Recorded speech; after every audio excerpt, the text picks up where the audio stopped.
So the recording will only cover the initial part of our webinar here to capture the learnings from our expert, and then we will stop the recording and go into breakout sessions. Welcome everyone to Welcoming Workplaces and Communities. This is an online dialogue that we host in conjunction with our Welcoming Workplaces Challenge. We would like to thank our sponsors, Mega Food, Hypertherm, Delta Dental, Kennebunk Savings, New Hampshire Charitable Foundation, and our media partners, NHBR, the 603 Diversity Magazine. We would also like to thank NHPR. As I mentioned, this is in conjunction with an offering that we have on our new learning management system. It is now evergreen. We launched it on January 20th. So this is available to all our members for free, and you can sign on as many employees as you want. You could do this as a group, or you can create a challenge within your workplace environment to see how many people can complete the training. And it is self-paced. While it says 8 weeks, it is self-paced, and you can do it anytime that you're ready, and it gives you a certificate at the end, and we can work with you to let you know how many people completed it from your organization. The link will be in chat. Debbie will provide the link. And of course, I forgot to mention, my name is Zina Ajos. I am the Deputy Director of New Hampshire Businesses for Social Responsibility. On the call, we have Michelle Veazey, our Advocacy Director, and Debbie Roy, our Communications Director. So you can come to any of us with any questions throughout this. Today, we are lucky to have a facilitator and a partner in this that will help us lead the conversation. Jermaine Moore from the Mars Hill Group has been working with NHBSR and is a valued member. He has spent the last 20 years building and developing highly engaged, high-performing teams. Using a value-driven approach, he helps define culture while introducing and reinforcing skills and behaviors that drive business results and team performance. Jermaine partners with organizational leaders to prioritize critical objectives and ensure teams are equipped to achieve these goals. The results lead to rapid and lasting return on investment. Today's topic is difficult conversations, and I will hand it over to Jermaine after I go through some of the guidelines. So the intent of today's call is to equip people with some skills and confidence to navigate challenging conversations. We do this by practicing learning with peers and dialogue, and encourage everyone's voice and everyone's best thinking. We have a few guidelines of how we show up. We speak from personal experience with I statements. We take responsibility for the quality of the whole group. If you know you're a talker, share the airtime. Hear all the voices. Allow people to speak. Be brave in the space. Recognize you might be uncomfortable with some of these topics. Come from the orientation that we are all learning. Be curious. Listen to gain greater clarity. And expect non-closure. We're not going to solve major complex problems in an hour on Zoom, but we are starting a conversation. We also expect confidentiality. The learnings leave and the identities and the organizations stay here. So you could share the learnings, but please, we have a safe space here. We will also be monitoring the chat window, and we ask that if you're uncomfortable when we go into the breakout rooms, that you please text directly NHBSR staff. We have NHBSR next to our names, so text one of us and we'll take you out of that breakout room, or we'll tend to your concern. Here's the flow of today's call. We just went through the welcome and the guidelines. We're now going to move on to Jermaine's content, and then we'll do the one for all approach. We give you a question to ponder on your own, and then we send you into breakouts of 4. We come back as a group to discuss the topic together. So I'm going to stop there and then hand it over to Jermaine. Well, thank you, Zena, and thank you, NHBSR, for having me. And as always, so good to see my people on this line. I see Carlos and Mike and Don and Jennifer and Cheryl. So awesome, awesome, awesome to see you all. And thank you for taking time out of your very, very busy day to dig into what I believe is a very important topic. It's a skill that I believe we're kind of losing a little bit. And so we want to talk about what it looks like and how to have difficult conversations. I'm going to share my screen. We're going to jump right into it. I think a lot of you know me, but just in case, my name is Jermaine Moore from the Mars Hill Group. You can see some of the things that we focus on here at the Mars Hill Group. And I've had the privilege of partner with NHBSR for a few years now. Really, I think first started doing a racial equity challenge. I've learned so much during that challenge, and hopefully, as partners, we've continued that work over the years. So looking forward to digging into this topic with you. The flow, as Zena mentioned, we're going to do a little bit of content, some breakout groups and dialogue because, and if you've been with me for any amount of time, you've heard me say over and over again that I believe in the collective wisdom and intelligence of a group. We're just much smarter together than any one person. So, although I have some tips that I would like to share, I think we've all had experiences where we can share and learn from one another. And when we do that, it just makes for a more dynamic learning space for us all. So, I'm going to share a little bit of content just to get us ready for our breakout sessions. And then at the end, I'm going to come back and share a few tips that will help us have these conversations a little bit better in the future. But before we get into all of that, I have a question just to get our juices flowing. And that is, how comfortable are you addressing sensitive issues, initiating a difficult conversation? I gave you some examples here, maybe workplace concerns, interpersonal issues, disrespectful comments, or maybe engaging with someone with a radically different perspective than your own. So how comfortable are you having these types of difficult conversations? So I'm going to give you four options, and I would like you to choose from one of these four options. So your comfort level may be, I'm very comfortable having these conversations. I eat these conversations for breakfast. I just had some this morning, and they're delicious. Mike Maloney is having one right now, and he's loving it. Maybe that is you. Maybe not very comfortable. You say, hey, I'm comfortable having these conversations. I've learned how to have these conversations well. Maybe not comfortable at all. Maybe you're uncomfortable. Hey, I would do it if I really feel compelled, but these are tough conversations for me to have. And maybe you are very uncomfortable. I would do all in my power to avoid having these types of conversations. I was speaking with someone from HR last year. She said, I am very uncomfortable having these conversations. I'd rather eat glass than have these conversations. I said, you know what, you may be in the wrong profession in HR because it seems like you have to have these conversations all day. So I'm wondering how comfortable you are, from very comfortable, comfortable, uncomfortable, or very uncomfortable. And just throw it in the chat how you are. Let's see. I see. Sorry, I like you did the numbers too, between two and three. So Colleen gave us a 2.5. I'll take it. Number three, uncomfortable. I hear you. I see some twos, comfortable. Very good. Excellent, excellent, excellent. Thank you all. A lot of 2 points from Rebecca. 2.25. We got very specific there. I like the way you're thinking. All right, let's do it. All right, two, and three. All right, this is fairly common.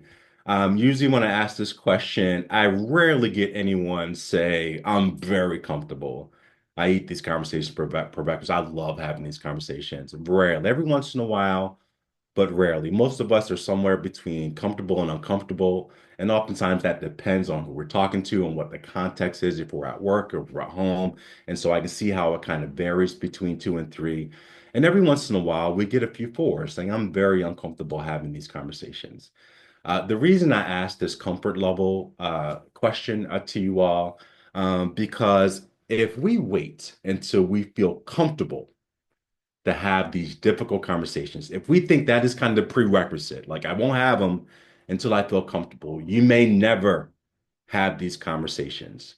For a lot of us, we just have to embrace and own the fact that these are uncomfortable. They will always be uncomfortable. I'm never going to look forward to them, but I need to have them regardless, right? A lot of my sessions, one of my sessions I call courageous conversations. We talk about that's what courage is, right? When you feel that discomfort, but you do it anyway because you feel it is the right thing to do. There is no courage without bravery, right? And so there's no bravery without kind of fear, and that's what we kind of feel, that discomfort, but we do it anyway. And so I want to acknowledge that many of us are anywhere between 1 and 4, very uncomfortable to very comfortable, but it doesn't matter because no matter how comfortable we are, we need to have these conversations. But these are difficult conversations to have. So I have another question I want to throw out to you, and maybe we can just do a group dialogue here before we go into our breakout rooms. But what makes these conversations so difficult? And we're going to focus on the workplace setting because that is what this work is focused on. What are some of the barriers or obstacles that you've encountered or you have observed? What makes these conversations so difficult for you personally? Just take yourself off mute and speak up. Ellie, yes. I think something that's been coming up a lot for me is not knowing whether what the other person's comfort level is going to be to engage in the conversation. So I get that. So not long knowing their comfort level or not knowing how they're going to respond when I start to have this conversation with them, and that not knowing that unknown gives us a little apprehension for sure. Any others? I feel like, I need to be able to continue working with this person. I Yeah. need to be able to move on from this conversation in a way that allows us to still be productive, still treat each other with respect. And a lot of times in like work calls, these conversations aren't coming up as the center. It might be like a throwaway comment that I'm like, do I pursue that? Because we only have 15 minutes left in this convo, and this feels like a really big topic. And I Mm, need to be able to have this person email me without being upset about it. you got it. So, Colleen, you're focusing on, we value our relationships so much, right? And we worry that if these conversations, particularly if they go sideways, then they may do damage to these relationships. Like I have to continue to work with this person. That's why like the internet is so toxic because there's no relationship there in social media. So people say whatever they want. They say it in like all caps because they don't have to see you that next day. They don't have to have dinner with you. They don't have to be in that work meeting with you. And so they just say whatever they want, unfiltered. But in real life, right, in live life, those relationships matter to us. And we can't just say anything. We want people to be okay when we have these conversations with them. Excellent, excellent. Any others? I think sometimes at work, when you have these types of conversations, it's part of a structured conversation. You go into it knowing that this is a conversation that you're going to be having. So you have the opportunity to mentally prepare yourself for it and organize your thoughts and be resilient for opposition when it comes. But I think the more difficult thing is when you unexpectedly find yourself in one of these Yes. You and got you're not emotionally or mentally prepared and you're on the back foot and trying to react and respond in a constructive way when you were totally unprepared for it. Mike, I appreciate that. Yes. So sometimes we can prepare. Like we know we're walking into this conversation. It's going to be difficult. I can kind of go over my talking points. I can think about how am I going to respond if they respond this way. I can kind of center myself, do some deep breathings, whatever that looks like for you. Those are a bit easier than in the moment. Like when you're in a meeting and someone says something that is offensive to you, like how do you respond in a moment? You haven't had that time to prepare. And so that can make these conversations much more difficult. Very good. Any others?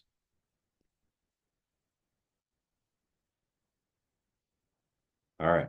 I have a final question, and then we're going to go into our breakouts and have some dialogues. Why is it important to have these conversations? As difficult as they are, why should we have them anyway?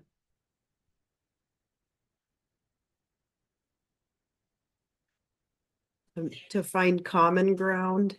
Like it. Yeah. Maybe we need to find common ground. Very good. Any others? To Because if you reduce don't, Rebecca, I'm sorry, please. reduce harm. Yes, yes, for sure. If we're addressing a behavior, we want to get out of hand. We want to reduce harm for sure. Any others? Making sure that you're understanding diverse perspectives on the team. Got it. That's a great reason why we should have this conversation. Others? To facilitate an open dialogue and kind of be able to hopefully in the future expand minds and stop misinformation that can be really damaging to people and to organizations. Catherine, I love it. Like we want to, oftentimes we need to have these conversations to increase understanding, right? For alignment across our organization. They become very, very important. Any others? I think sometimes these conversations are disruptive of the status quo, and people don't want to talk about things they don't want to change.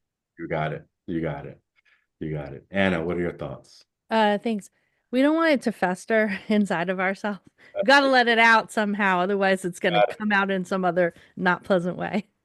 You got it. It's there's a slide that I typically share, encourage conversations. Says we don't talk it out, we're going to act it out, right? It's going to come out one way or another, and so we have to decide: is this going to come out in a healthy way or an unhealthy way, a productive way or an unproductive way? Like when we try to push these feelings down, like we know we have this conversation or we're offended in some kind of way, but we don't address it. There's this. I always mention there's a sign at the foot of a trail that leads to a mountain. And it says it's not the mountain that's going to get you. It's like it's the pebble in your shoe that's going to wear you out. And not having these conversations are like this pebble in our shoe. Like they don't go away unless we do something with it. And so we have to understand that it's not only really good for our relationship, right? But it's good for us too, because when we hold that stuff in, it does damage to us in a lot of different ways. It turns into bitterness and resentment and passive aggressiveness. And who wants to live a life like that, right? I asked the why question because a why is what compels us. As uncomfortable as these conversations can be, if we have a really strong why, that is what's going to compel us to do it anyway. And that's really any part of our life, right? Any difficulty, anytime we're going through something, we always have to remember, why am I doing this? Like, why, what's getting me out of bed in this morning? What is compelling me to continue on? And with a really strong why, we'll do the really hard things. So we've set it up. Like it's important to have these conversations for all kinds of reasons. They're not easy conversations to have. So we're going to do our breakout sessions, the one for all. Zena, do you want to share your screen or should I share my screen? I'll share mine, Okay. if you don't mind. And I just want to go through the process. We would value you thinking about the question and thinking about your own ideas. Then we're going to put you in groups of 4 to 5 and have you introduce yourself, discuss the ideas, allow everyone to give a little input on the idea, and then we're going to come back as a whole and meet again. Our first question for reflection, and Debbie will put it in the chat. Have you ever had a difficult conversation that had a positive outcome? What made it successful? And the other side of the coin, how can we recognize when a conversation is becoming unproductive or harmful? What are some strategies you've used for de-escalating or redirecting the conversation? So we'll put this